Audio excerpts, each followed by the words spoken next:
Laurie Huston's News for the Heart is dedicated to helping you give a voice to your own soul. Our hearts have the power to free us from pain and the struggles that keep us from awakening to our true essence. Join Laurie now as we delve into our heart and soul to find the path that will open us to the possibilities and lead us to the life we love to live. Hey, good afternoon. This is News for the Heart.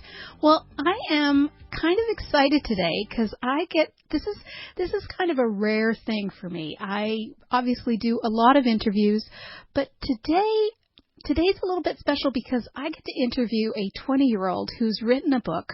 Her name is Courtney Amundson, and her book is Teachings from God.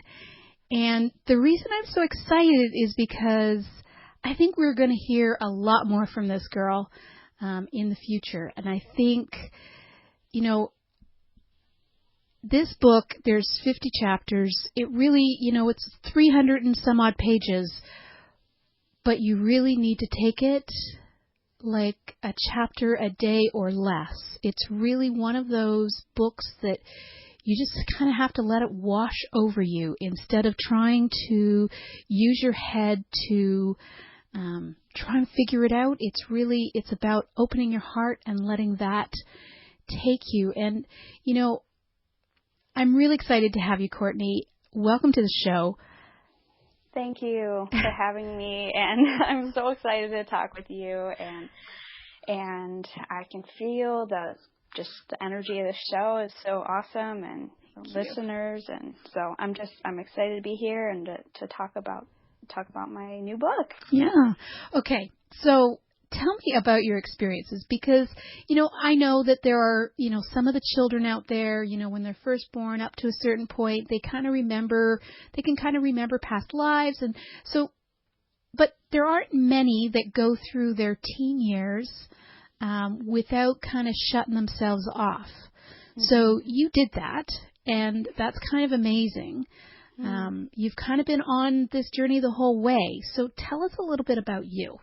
Right. Well, I have grown up with pretty amazing parents who have really nurtured me in this side of my life, I would say. And I don't really mean it that way because the way that my life is just the way that my life is. It's been this way my entire life. So I don't really consider, spirituality to be separate from the rest of me, but I do consider it to be a, kind of integral part of my family. And so my sensitivities have always been really nurtured, and my passions have been nurtured, and so I've been really blessed in that way. And I think with that in mind, that's been probably a, pretty big reason why I have excelled in the way that I have, and that I've allowed myself this space to grow and to see my sensitivities and to see my awarenesses as a gift and not something that I need to shut down. And so I've always had this help along the way to really nurture myself and follow my passions, follow my heart. And whenever anything felt that it wasn't in alignment with me, I didn't do it anymore. I was given the opportunity to bow out if that were to be what I felt was right. And so I've always been one that works well on my own. I can motivate myself really well. And so that was kind of what happened with school is, I ended up switching to an online school, and nice. that I did that for 4.5 years, I think. 4.5 years I did that for, and that really helped me to devote all the time and attention I wanted to devote to my music and my spiritual life, which was very big for me, and well, still is. But it gave me a groundedness that I didn't have anywhere else in any other school. And so I allowed myself to kind of be my own support system, and that gave me confidence, because I wasn't seeing other people around me as much, judging, or I didn't feel like I had to shut down because I was in a safe environment and usually surrounded by people in communities that were similar to me. So again, thank my parents for that, because they had me, learning from a Qigong master here in Minnesota. My mom and I mostly have been taking classes together. Nice. And I was introduced to him when I was 9 years old, and he really, really inspired me and deepened me spiritually a lot. Taught me my own power as a healer, that I was born a healer. And so I learned how to, move energy in my own body to clear energy blockages, and then also to heal other people. So that was a big awakening for me, just going to workshops and training with him here in Minnesota. And so that's where I learned meditation, and that's how I deepened and really started to experience visions of, actually Buddha was the first one that really came to me. I had my third eye opened. I had an experience of my third eye opening when I was 13. Wow. And I was practicing Qigong, and I saw Buddha in my third eye, standing right in front of me, and in purple light, and it was a beautiful thing. But really, what this meant to me was that there was more. There was an unseen realm. There was an unseen journey, I guess, waiting for me, and I've spent my entire life, I feel, searching for what my soul purpose is, and wanting that more than anything else. Just, what am I supposed to be here for? I'll do it. And I remember always thinking that, before I would even maybe put words on it. I always felt that I was here for something, and I wanted to devote my time to that and my attention to that. So this, when I started receiving these teachings, I was 16 years old. It was March 12th, 2012. So just about 4 years ago now.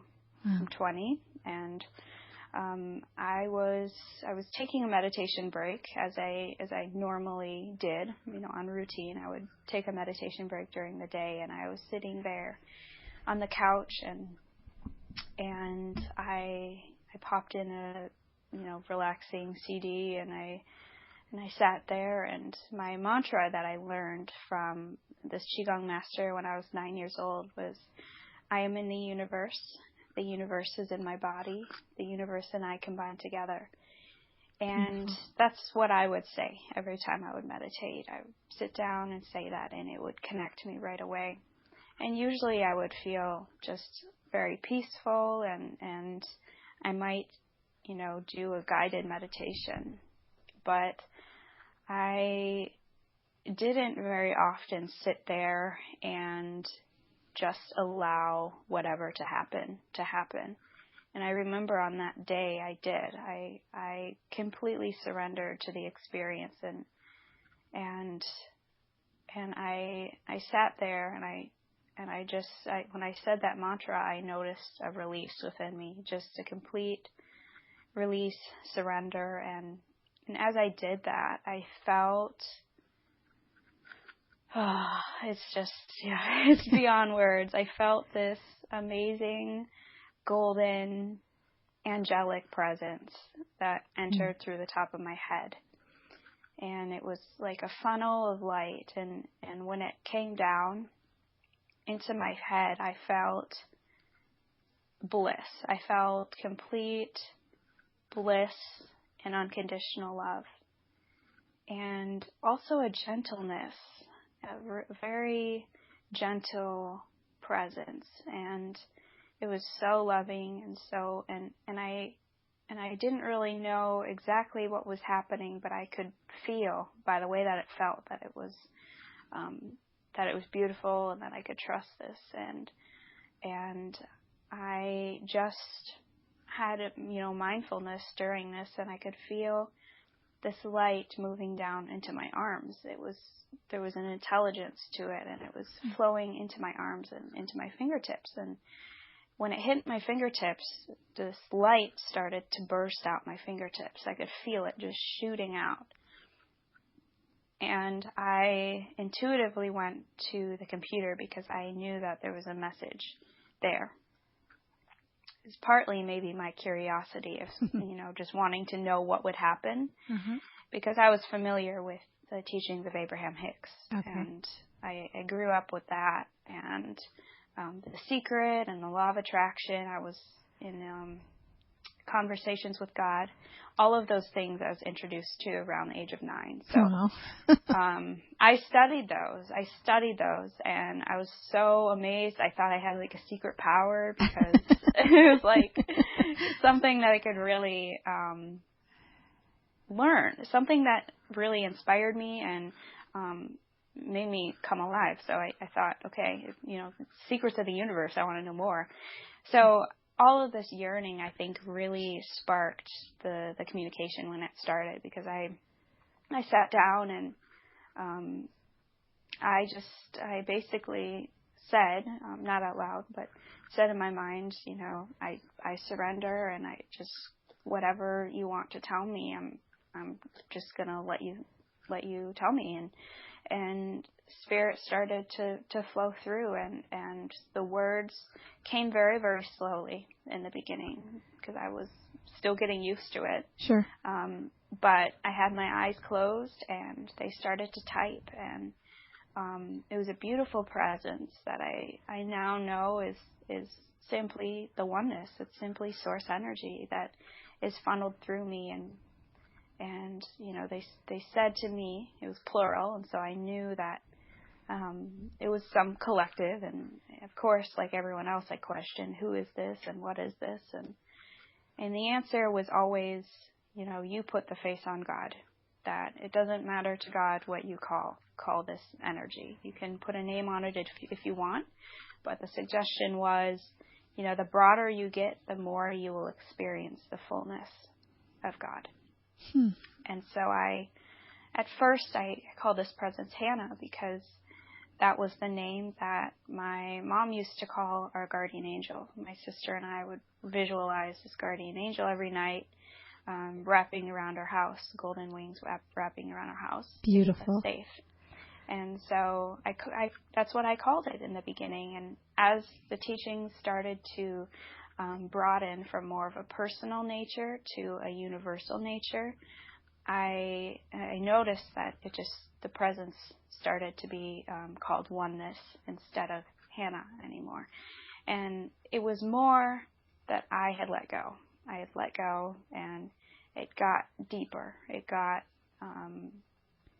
I guess, more, it got more away from my personal questions or my personal motivations to what really had to be expressed about the nature of humanity and what we're here to do, and how we can tune in to our soul's purpose and be fully present with ourselves and grow. So that's the whole point of this work. It's to help people to grow as you are, wherever you are, and to see ourselves not separate from God or source energy or whatever word you use.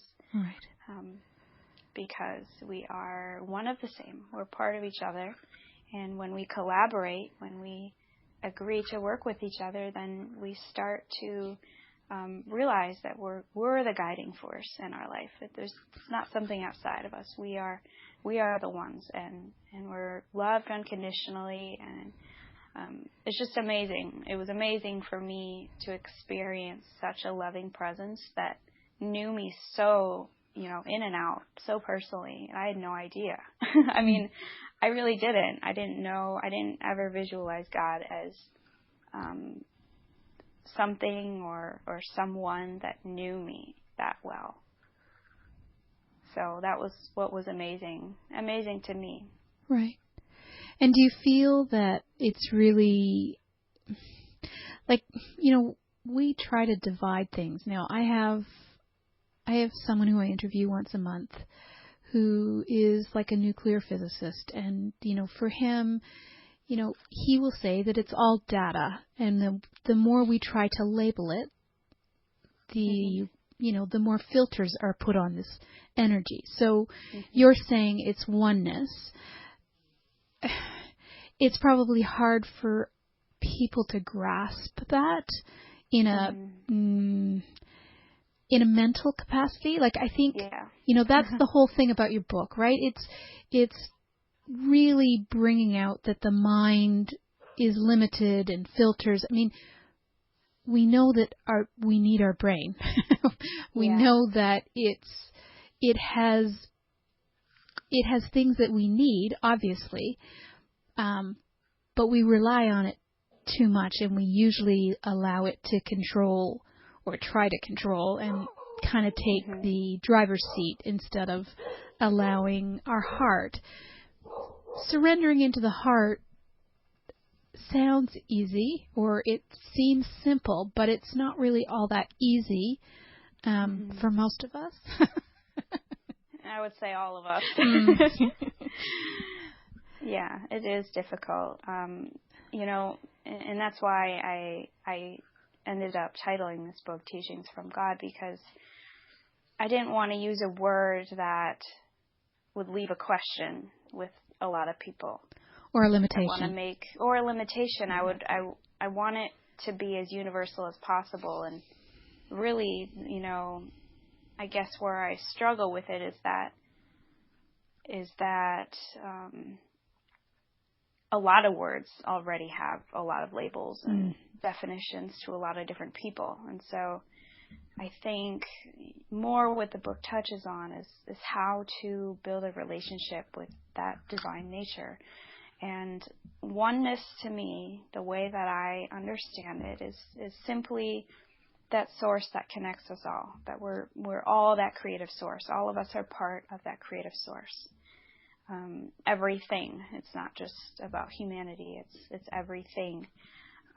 And so, the analogy or metaphor that is used in the book, there's many, but one that I really like is about a pot of soup, and it explains oneness as a pot of soup, in that there's many different flavors and textures in that soup, but we would never, when we're dishing it up, we would never count how many molecules are in there, how many molecules of water. You just don't do that. It's a collective. It's, one liquid, if you will. But when you're eating it, you can taste all the different flavors in it. You can pick out the different herbs. And that is what we often do with God, is, in a lot of, I guess, spiritual folk, we, will say, oh, I channel Archangel Michael, or I channel Archangel Gabriel, or, how we often do that. And not that that's wrong in any way, but I think you're right in that the more that we're able to just take down our own veils, any definitions that we might have on God that we can identify in the beginning, if we're able to let that go just for a moment and allow that source to fill us up and guide us and give us wisdom, that's when, I guess, the deeper truths start to come through. And that's where I got more of a direct experience of that energy, experiencing myself with everything, part of everything, and no separation. And that's how I know that it's a pure state. It's it's who we are in essence. But we have allowed ourselves to be expressed in this physical form, to experience a contrast, to evolve our soul. And we did it on free will. And that is the other thing, is that everything that we do is based upon free will, our free will, and what we want to do to fulfill our soul. And so it helps us to guide us through that, and also to give us very personal and very simple guidelines or guidance, I guess, to work through our day-to-day lives as a human, because it's not easy. It's very difficult at times, and we have emotions, and we have difficult things that we come up against, and basically, there's nothing wrong with being human. We shouldn't have our goal to be, seeing like God, seeing like, from the bird's eye view, because that wasn't the point of being here. The point is to experience being limited, experience having a limited perception of who we are, not knowing, questioning God. All of that is amazing, actually, when you think about it, that we can be that source energy, but also not even know it. Right. Because we chose to put ourselves in this little box to experience finding ourselves. That's the whole journey. That's the quest. And we often see ourselves as separate from everyone. We experience separation from everything and everyone. And we all have these different, little goals, getting the right job, getting the right whatever, making enough money, all of these things. But in the end, essentially, we all have the same quest. And so this book is really just to help us wherever we're at in our journey, to find courage, to know who we are, to realize that we have all the tools within us, and to get started, because it's all about empowerment. It's all about freeing yourself from anything that's holding you back, that you're holding back from yourself. And so that's why it's called Greeting Your Soul and Revealing the Divine Within, because it's already there. It's already there. Right. And although we're kind of individuated aspects of God, this energy or this essence that you've been channeling, you don't feel there's any individuation. I want to talk about the Akashic or the Akasha that you do talk about in your book. And I've interviewed Linda Howe, who I think is one of the leading experts. She's written 3 books. The last one is really about how to connect, and there's these powerful exercises on doing it. And when I did it, it was the most detached I'd ever had of the emotional and our emotional connection that we want to create. It seemed the most detached that I had been able to connect, and I know you talk about it a lot in the book. The Akashic Record is kind of based on the Earth plane or on Gaia and the many lives that we've had here, so it's kind of available to us here. If we've been to other planets, there'd be another Akashic that's associated with that. So that's kind of Earth-related. This energy that you're talking about, it seems to be different, but the same? Well, we all have, my understanding and what I've learned from these teachings is that our existences are many. There's only one moment. There's only the now. And so everything is literally happening at the same time. Our perception only allows us to see this dominant reality, which is, this human existence, 3 dimensions. There is a library, storehouse, Akashic Records, that's stored within our Earth. But there's also, a more broad, universal one, whether they are connected or not. I'm getting more information on this as we, as I move forward with the work. But so that part is still developing. But I do know on a more personal level, and what you kind of spoke about with your experience with that exercise, I've definitely had a similar experience where I was going into it and I was trying to achieve some result in some way. I was trying to uncover something that I don't already know, and that alone just, I think, brought up some resistance. And so there's quite a lot of humor in this book also as well, which kind of makes fun of humans and says we're silly in many ways because we want a 12-step process for everything. It's kind of an ongoing joke. Right. And it's true, though. It's, anything that we wish to achieve, we have to work at it. It usually takes a long time. That's usually what we believe, what we design or believe. So that it's going to take some time, and there's a certain amount of steps. And what I have unveiled, if you will, a lot of that is in the chapter, I think it's called The Golden Toolbox, which is chapter 25. It's covered in many different chapters, but it talks about that all of these things are actually already within our physical body.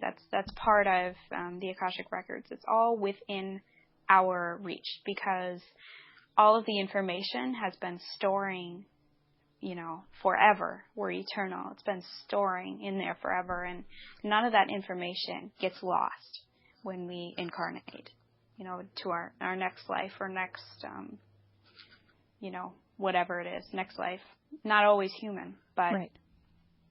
That remains there in our soul. And so what I've found to be most effective is, first of all, let go of any motivations that you have.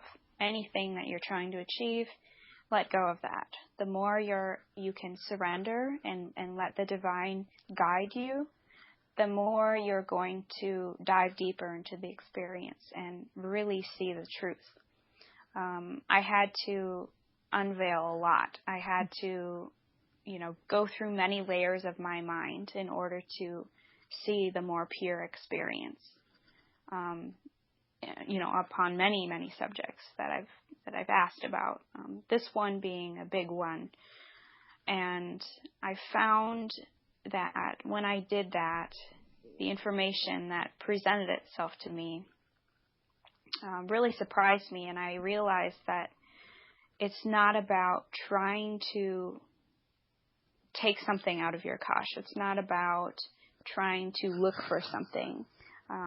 And it's not always about doing a certain meditation to get there.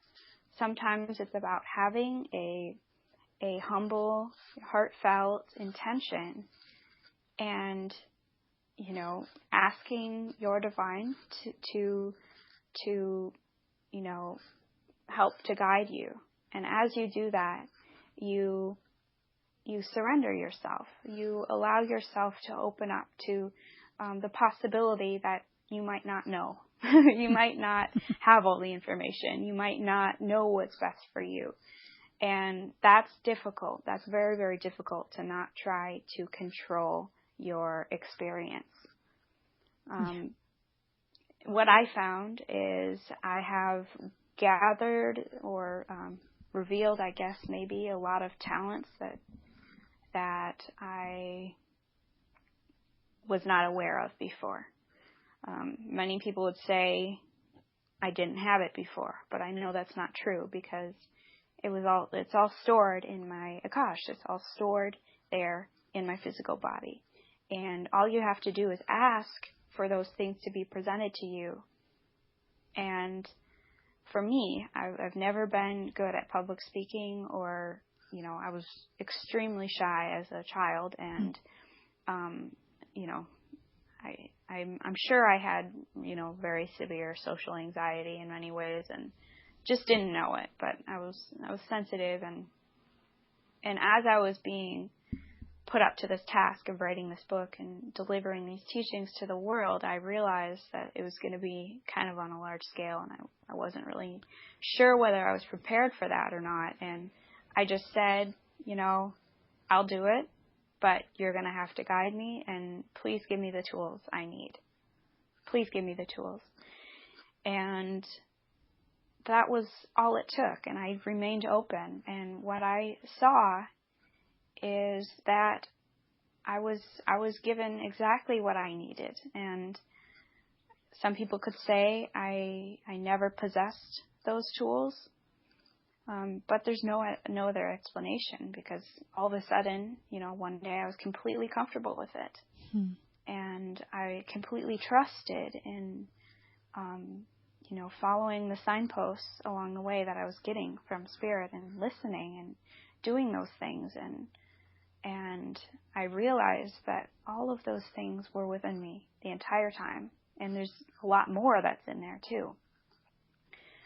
So to answer the question more direct, I think for me and in my experience, all that's really necessary is to build that relationship with your divine, to know that you're part of that, and collaborate like a friend. It's not about God being above you. It's not about praying up to God. It's about seeing that source as your dearest friend that you can count on and talk to every day, even mundane things. I did that all the time, and that's how I deepened. That's how I started to retrieve some of those things in my Akash that were asking to come out, to help me on my journey, to help me to be out in the world in the way that I'm trying to be. So it's intention and focus and surrender, and being willing to be an active learner and an active listener. So I think that's the big things. Yeah, and to stop kind of giving our power away to others. I mean, that's one of the most difficult things, because we do tend to look for acceptance. We do tend to look for love in others. We tend to, believe that others are higher than us, that there is this, they have a gift. So, we're always looking for someone to tell us, someone to, we're an interesting time, because there's so much information out there. There's so many people that have pieces of the truth. We tend to, it's like we're so afraid, I guess, of making a mistake or doing something wrong. And that's one of the things that I loved about your book, is that, it really brought home, there's really nothing to do. There's nothing to fix. Stop trying to control everything in your mind. Yeah. Just let them sort of be, like, just accept who you are. And that's a challenge, because we think that our mind, our ego convinces us that if we just, get someone to change this or that, or, it's always about things outside. And unfortunately, the law of attraction it's been really misunderstood and misguided, in that it's these external things that we can have. Like it's like this focus on, everything outside of ourselves, instead of that deeper understanding and awakening within ourselves. Yeah, there's a funny metaphor, little story in the book about how we act as humans, and we are very goal-oriented, even from a very, very young age. We track parents, you track when your kids start to talk and when they walk, and it's like, oh, you're doing good, you're doing great. And if you're not on track, you're like behind. You're lacking in some way. And there's a funny little metaphor in the book about, how, as a contrast, little puppies, if you've ever had a puppy, I've had a couple, and when they're really, really small and they're learning to walk, they tend to run into things a lot. They tend to just stumble into walls, and they kind of just roll around, and they never think like, oh, I'm so stupid, why did I do that? They spring up so fast. Same with really small kids, is they just spring up. They have no idea that they did something wrong, or is it wrong? And so the teaching was about be more like little puppies, because they don't judge when they're learning. They don't judge. They don't think they're behind.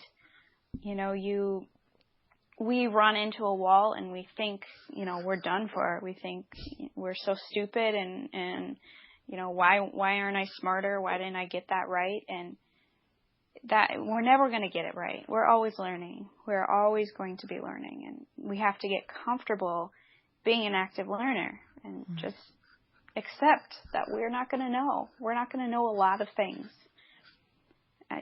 Being human, we've got a limited perception, but and there was a second part to that. Now I'm forgetting. Just about the law of attraction, how we're always focused outside of ourselves.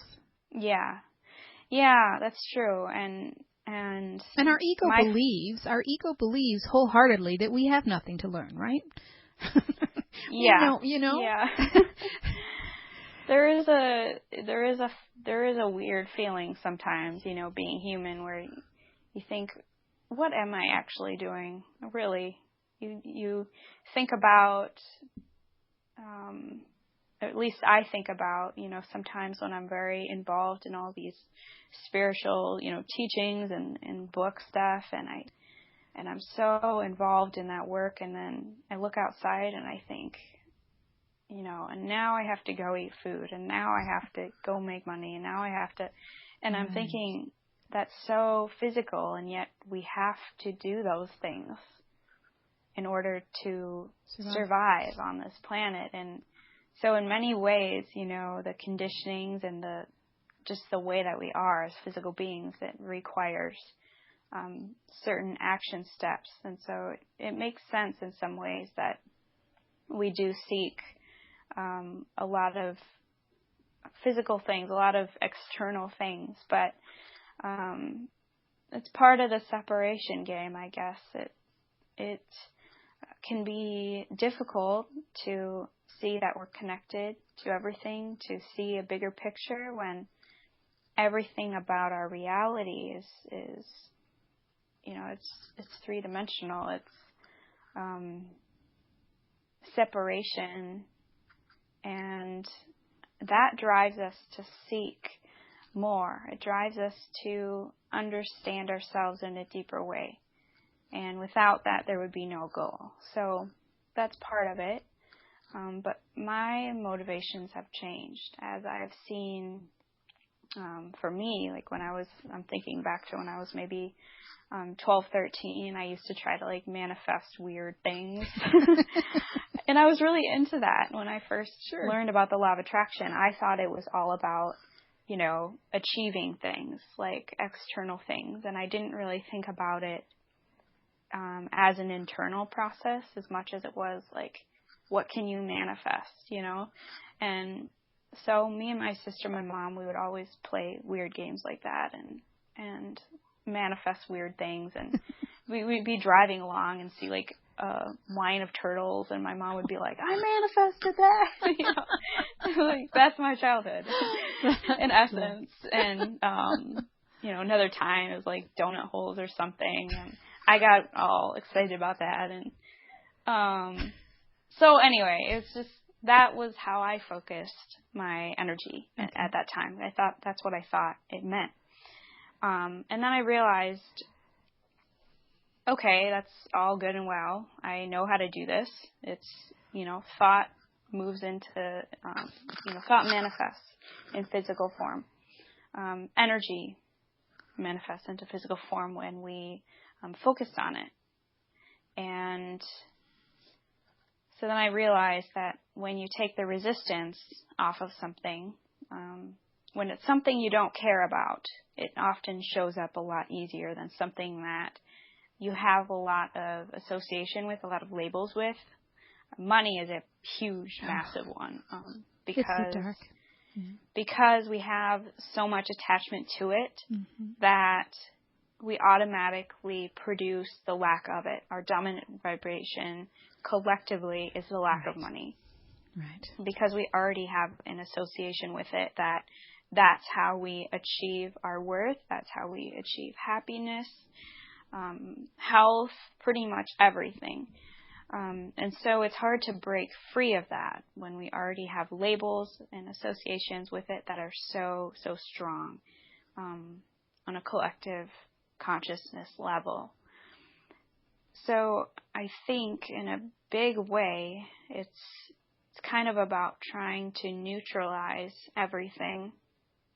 It's a lot more difficult than it sounds, or maybe it does sound difficult. I don't know, but I've focused my intentions more internally now as I've kind of deepened and understood things more. I've learned that, what happens in your outer reality is actually mirroring what's happening internally. And I notice internal conversations I have with myself that very, very quickly can manifest outside, and somebody will mirror that back to me, often in negative ways, and I don't always catch it. Sometimes I don't catch it. Oftentimes I do catch it, and I recognize that was actually my internal, vibration, some conversation I was having with myself that was not very kind to myself in some way, or limiting beliefs. And so it shows up that way. It's not just about manifesting a new car or anything, but it talks, in my book, it talks a lot about that, about how to become a vibrational match to what you desire. And in a way that is not so much about actually trying to achieve. Anytime you try to achieve, you are automatically in resistance to it, because there's already motivation attached. So it is a fine line. It is a fine line, but it's also a foundational law of the universe, and so it is important as human beings to understand how it works, so that we can not play victim to our experience, our life. We can start to see how we're creating and actually playing a big role in how, in what happens in our personal life, and how other people are attracted to us. So it is a big thing, but it's also a lifetime of learning. It really is. It's learning along the way from your own experience, and investing your energy in yourself, in your own evolution, and experiencing how your internal thoughts, dialogues, passions do get expressed externally, and how that sets you up in either a positive direction or a negative direction. And either way, it's empowering, because you know how to tweak along the way. You know how to funnel your energy in a different way to be in a more vibrational match to what you want to see. Right. And your book talks a lot about, it's not the word, it's the vibration of it. Yes. And we get caught up in the words, and our focus of the vibration is very different than what it really is. Like once we judge it, once we label it, once we, there's a lot, yes, in the collective unconscious about money and different things, but it's that vibration that we need to sort of realign ourselves with. If we could stop labeling it in something that we have judged or that we have set in a box, and just sort of be more open to it without the fears. Right. The big thing is we have all these fears that we just are so unconscious of. We have these beliefs. There's so many terms that are so heavy, like religion. There was an interesting thing that it mentions in the book about how, religion really is a kind of a distraction. It's an escape. It's our way of, it's our way of disempowering ourselves and thinking that something, again, outside of ourselves is going to give us the answers. Right. And of course, it's personal for everyone. And I think, in many ways, I think a lot of people would take that the wrong way. The way that it's said in the book, though, is so loving that I don't feel most people will mistake the meaning of that. I agree. But in essence, for many people, because I don't want to put everybody in the same category, but for many people who do follow one religion, if you aren't careful, a lot of times you do fall into, really disempowerment and signing your power over to someone else. And what I've been taught through these teachings and through my own deepening is that we are our own greatest teacher. We are filled with amazing wisdom.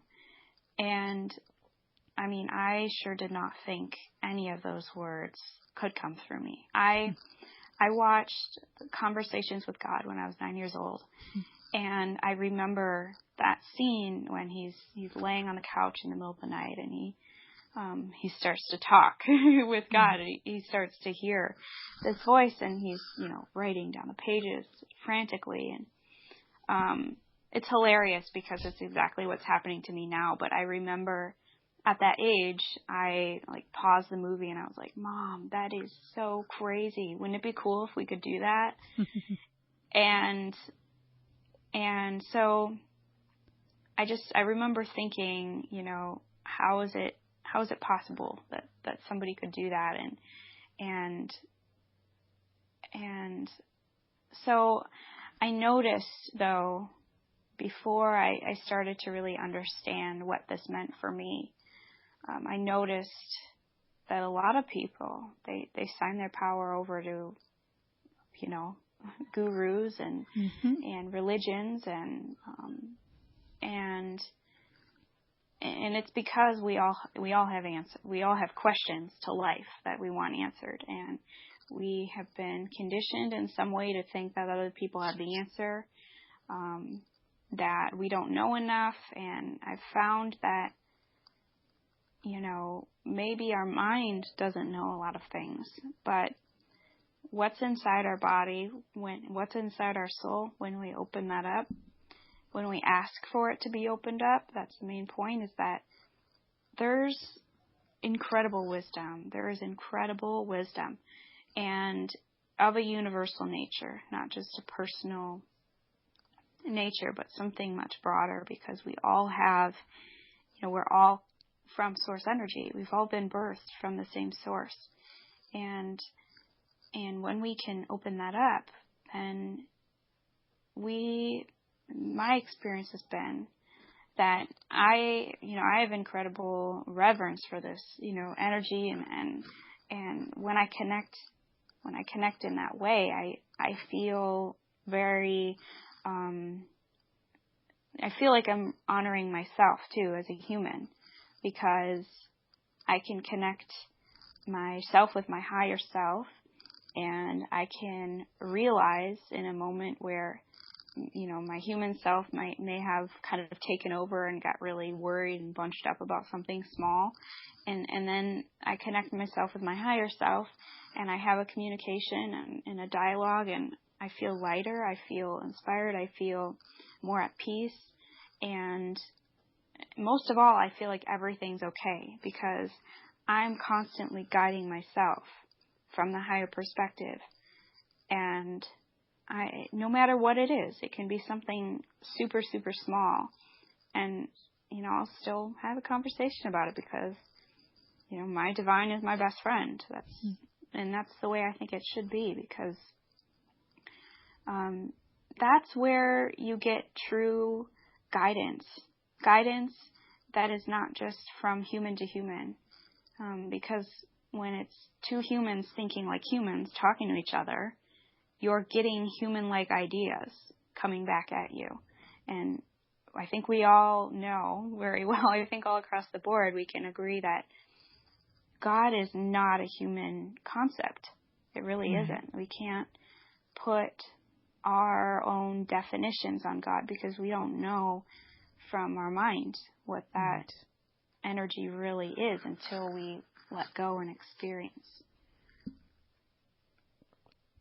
And even when we let go and experience, we still bring ourselves back to the human experience because it just keeps pulling us back. I mean, it's a fine line to walk because you can, I know what it's like to bliss out and to feel 100% connected. And yet I still find myself, stuck in the muck. Every once in a while it's like, whoa, what? Yeah. Yeah, and that's part of it too, is that it's not, and I've learned this too, it's great to feel blissed out, it's great, but for me, where I'm at right now, it's more about, I can get guidance about things, but my humanness, my human emotion does not go away. I do not try to escape my humanness anymore. At a certain point, I kind of did because it felt so great to be expansive and, travel around the universe and see other galaxies and all of that and learn about that. But what I came to realize is it's about being here. Right. It's about being here. It's about learning how to be human and not beating yourself up and not trying to be somewhere else. And so, it's not for me about escaping my body and getting all blissed out anymore. It's not that. It's about finding a deep sense of peace in where I'm at that moment. Right. It's that acceptance piece. That's kind of where I'd like to end this. You talk in the book about our struggles and how we're not to deny them because there are no mistakes. Our struggles, everything that happens has purpose on a bigger picture, but we get caught up. I think the thing I'd like to leave people with is, how do we get into that place of self-love? Because it's a concept that a lot of people talk about, but I'm not exactly sure when I read some of the stuff that they say that they're actually even, closely there. It's something we throw around, but it's not something, it's really coming to this place of pure acceptance and knowing that there are no mistakes and knowing that it's perfect just the way it is because it's helping us in some way right? It's a big thing, and I agree it is tossed around quite a lot, and it's hard to, I think, touch the pure aspect or idea of self-love, true self-love. But for me, it's about being your own companion all the way through everything. Whenever you, and part of it's mindfulness. Part of it is about mindfulness because, catching yourself in a moment where you might be beating yourself up, making yourself small, making yourself a victim, and noticing that you are the one doing that. Self-love is about being your own best friend through everything. I actually like to say being your own knight in shining armor, because I think it's a nice a powerful visual. way. Yeah, I like it because, and I feel like I've done it for myself, something that this work has brought me, and it hasn't just been about these teachings, it's been about my own spiritual awakening and evolution. And what I found through all of this is empowerment, seeing that I am seriously the only one that can really help myself grow. That's self-love to me, because you see that you're the only one that can be there for you. And when you realize that, you devote your energy, because it becomes when that awareness comes to you, then your priority is going to be to take care of yourself. And hopefully it is. Hopefully that is your priority. For me, I've always had a desire to want to be in full alignment with my authentic self. It's always been my intention. When your intention is there, you deepen into your heart. You open up your heart. And you have to be willing to see what you don't want to see in order to resolve what might be blocking you in a way from fully loving yourself, forgiving yourself, whatever needs to come out. But devote yourself to going inside, and if that's your intention and your desire to see yourself as who you really are, and you're willing to take down the veils, then what you'll see is magnificence. What you'll see is, a companion that's been with you from the start and is always supporting you, and don't be afraid to be selfish. And the way I mean that is that you can devote time and energy to yourself. You can, you can do that and not feel like you are, I'm sure you understand what I mean. Yes. It's not a negative thing to devote time and energy to yourself. It's selfless. It's said a lot more eloquently in the book. Well, I'm going to say this one quote before we go. I can't believe we are almost at an hour, but I love this. It says, let the love just pour through and affirm. I am now one with the universe. I am the light of all that is, and I now know that I am deserving of and in perfect harmony with receiving all the blessings and love that I am wishing for. With this recognition, I ask for divine guidance to show me the way, to bring about synchronicities, and to open my heart more to you so that I can bring more love, kindness, forgiveness, joy, and healing to the world. And I thank you from the bottom of my heart and beingness. Oh, man, I love it. I could just feel it, like, resonating out as you said that. That was a perfect quote, and it kind of sums up this entire thing. Yeah. It really does, because that is how you find yourself. It's about devoting time to yourself, going in. That's what it is, and no one else can do it for you. Right. Well, you are a true blessing, Courtney, and I say that in recognizing the divine within you. I completely appreciate all that you're doing. The fact that you're only 20 makes me a tad jealous, but that's okay. That's my issue. But what I would really like is to continue on some of these conversations, because I think there is so much more that we haven't even had a time to touch into. So if you're willing, let's I don't know when, but let's play some more and get some more of these truths out there.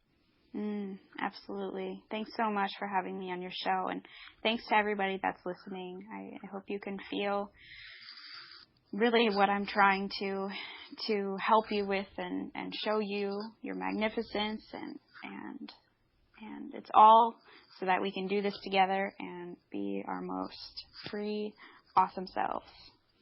All right. You've been listening to News for the Heart, and we've been getting to the heart of what matters. Thank you, Courtney. Have a question for Laurie and want to be on the next News from the Heart show? Drop us a line via instant feedback at bmajor.org. News from the Heart is brought to you by Intuitive Soul and is produced by Major Radio for Clear Channel's iHeartRadio and bmajor.org.